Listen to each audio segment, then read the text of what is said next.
A pocket-sized projector, ransomware just got cracked, Windows 10 release date leaked by AMD, and Comcast is in the crosshairs of the Justice Department.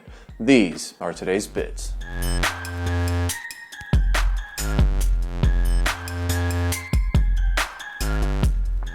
That's right, folks. Bite My Bits is now in 4K. I got a shiny new AX100 from Sony, and I'm working on getting better audio. Subscribe now if you don't want to miss the review that I'm going to put on it later. Just got to get a little bit more experience. A new AT&T exclusive pocket-sized projector made by ZTE, dubbed as the Spro 2, is coming out April 24th. It aims to be an all-in-one solution for on-the-go media consumption.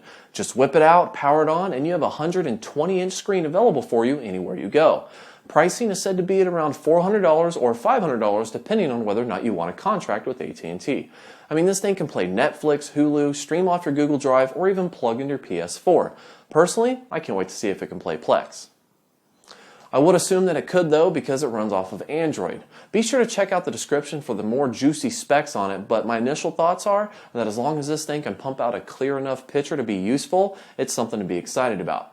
You know, if you're into that kind of thing. We have all heard about those pesky viruses floating around the internet that like to encrypt your computer and hold it for ransom.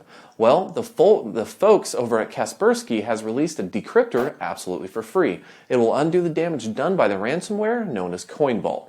Now, there are many variants of ransomware out there, but Coinvault is a big, recent player, and it's good to finally have something to fight back with.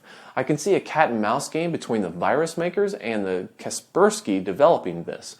But for now, it's nice to have an option to turn to if you do happen to fall victim to this sort of attack. So, during a conference call, the CEO of AMD, Lisa Su, accidentally disclosed the release date for Windows 10.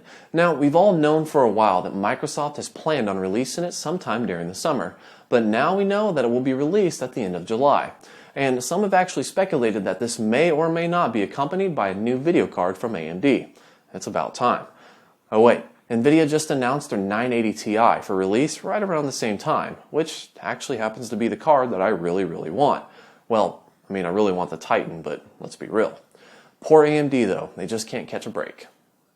Speaking of catching a break, a large portion of the United States population might have a little bit of hope in dodging the mega merger from Comcast and Time Warner, because now the Justice Department is aiming to file suit. Nothing's officially announced yet, but sources say that they've been gathering evidence in the last few weeks to prepare for said event.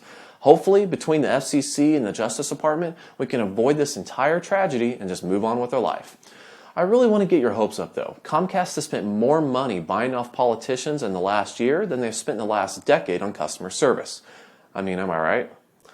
As always, if you like this video, guys, please show a little bit of love. Click the like button below. And if you want to hear more, don't forget to subscribe.